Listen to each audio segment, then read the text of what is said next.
हम लोग खोदने वाले लोग नहीं हैं।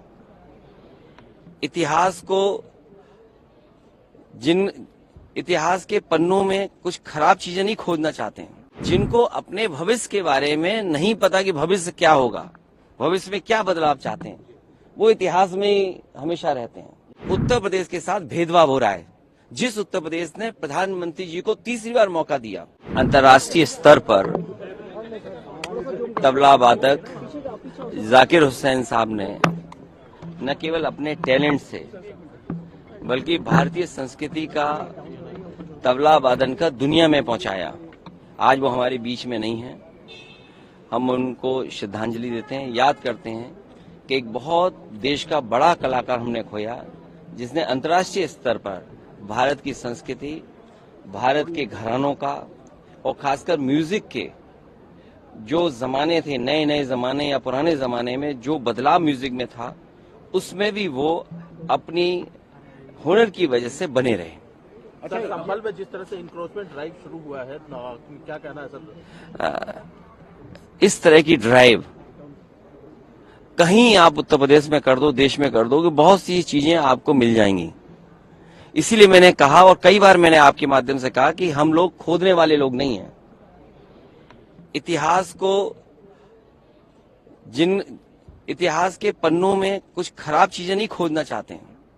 हम लोग नए रास्ते खोजने वाले लोग हैं, और जिनको अपने भविष्य के बारे में नहीं पता कि भविष्य क्या होगा, भविष्य में क्या बदलाव चाहते हैं, वो इतिहास में ही हमेशा रहते हैं। हम लोग भविष्य बनाना चाहते हैं, देश में अच्छी सड़कें बने।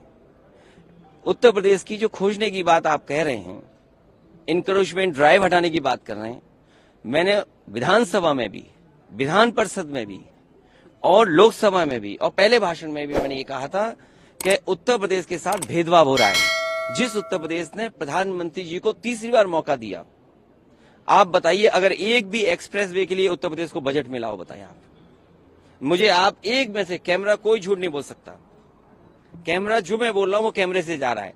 आप और हम थोड़ा बहुत बदलाव कर सकते हैं। एक भी एक्सप्रेस वे के लिए बजट दिया हो भारत सरकार ने, बिजली का अगर एक भी बजट बढ़ाया हो, जो थर्मल प्लांट्स हैं यूपी में, आज बिजली महंगी होती चली जा रही है, और जिस तरह के फैसले सरकार ले रही है कि प्राइवेटाइजेशन कर रही है, आप देखिएगा देश की सबसे महंगी बिजली उत्तर प्रदेश में बिकेगी। जब महंगी बिजली होगी, क्या व्यापार या कारखाने उद्योग लगाने वाले क्या कंपटीशन कर पाएंगे?